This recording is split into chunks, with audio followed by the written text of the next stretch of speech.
Good morning guys! Maaga akong gumising ngayon kasi may gagawin tayo for today's video. So, samahan niyo ako! So, hi guys! Nandito na tayo. So, are you excited? So, let's go! So, pupuntahan na natin ang kamuting kahoy. Sa English ay tinatawag na katsaba. Tara, alamin natin kung ano ito. Alam ko na maraming may alam kung ano to. Alam niyo ba na ang scientific name ng kasaba ay Manihot escalenta? Ang kamuting kahoy ay isang manihot or escalenta ay isang makahoy na palupong nakatutubo na Timog Amerika. Kabilang sa pamilyang Euphorbiaceae, isa itong perennial na halaman sa karaniwang umaabot sa taas na 1 hanggang 3 metro. May mga dahong malalim at hati na sanga sa medyo marupok. Ang pinakamatapok na bahagi nito ay mga malalaki at maraming almirol na ugat na siya'y pangungunahing pagkukunan ng mga pagkain. Ang laki at hugis ng mga ugat ay maaari magkakaiba-iba depende sa uri ng tanim at kalagayan ng lupa. Ang kamuting kahoy ay matibay sa tagtuyot at kayang mabuhay kahit sa ang lupa. Hindi mataba, kaya't mahalaga ito bilang pananim sa mga tuyot at tuyong lugar. Gumagamit ito sa mamamagitan ng mga pinaputol-putol ng tangkay na madaling itatanim. Ang mga bulaklak nito ay maliliit at hindi kapasipasin at namumunga ito ng mga kapusulang mga buto. Bagamat mas karaniwang paraan ng pagpaparami ay ang gamit ang tangkay. Nagkakaiba-iba ang antas ng cyanide sa mga ugat ng iba't ibang uri ng kamuting kahoy kaya't mahalagang isalang-alang ito sa prosesong at pagkain. Alam niyo ba ang kahalagahan ng kamuting kahoy sa komunidad?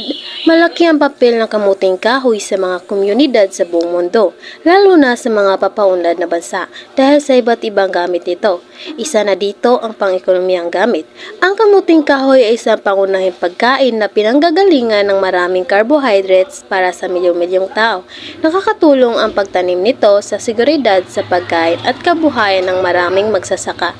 Maaari itong pagkakitaan sa pamagitan ng pagbibinta ng sariwang ugat, mga produktong nagproseso tulad ng harina, almerol at chips at pagkain ng hayop. May gamit din ito sa industriya sa paggawa ng tapioca, isang almerol na ginagamit sa pagkain at iba't ibang proseso sa industriya. Pangalawa ay pang-medisinal na gamit. Bagamat hindi pangunahing halamang gamot, ginagamit sa ilang kultura ang mga dahon ng kamuting kahoy bilang paggamot. Ngunit kaunti lamang ang siyentipikong ebidensya ng sumusuporta rito. Mahalaga rin tandaan na ang hindi tamang pagproseso ng ugat nito ay maaaring magdulot ng pagkalason sa cyanide, kaya't kailangang ligtas at maayos ang paghanda. Bukod sa pagkain at gamot, maaaring gamitin ang mga tangkay ng kamuting kahoy bilang pagkain ng hayop.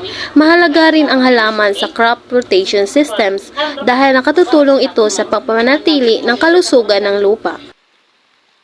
So, sasagutin muna natin ang katanungan. Bakit mahalaga ang biodiversity ng Pilipinas? Mahalaga ang biodiversity ng Pilipinas dahil sa mga sumusunod na dahilan. Ang Pilipinas ay kilala sa pambihirang dami ng iba't ibang uri ng hayop at halaman na marami sa mga ito ay matatagpuan lamang dito. Ang likas na yaman ng bansa ay nagbibigay ng mahalagang serbisyo sa kalikasan, gaya ng malinis na tubig, matabang na lupa at regulasyon ng klima, mga bagay na mahalaga sa kabuhayan ng mga tao at mga industriya gaya ng agrikultura at turismo. Ang samut-saring flora at fauna ay may potensyal sa kalarangan ng siyensya dahil marami pa sa mga ito ang hindi lubusang naintindihan. Bukod dito, bahagi rin ng kultura at pagkakakilanlan ng bansa ang likas na yaman. Ang pangangalaga ng biodiversity ay mahalaga upang mapanatili ang kabuhayan, gayon din ang natatanging yaman likas ng Pilipinas para sa susunod na henerasyon. Kapag mawala ang biodiversity, nanganganib ang mga serbisyong ekolohikal at ang kabuhayan ng umaasa rito. At yun lang, salamat!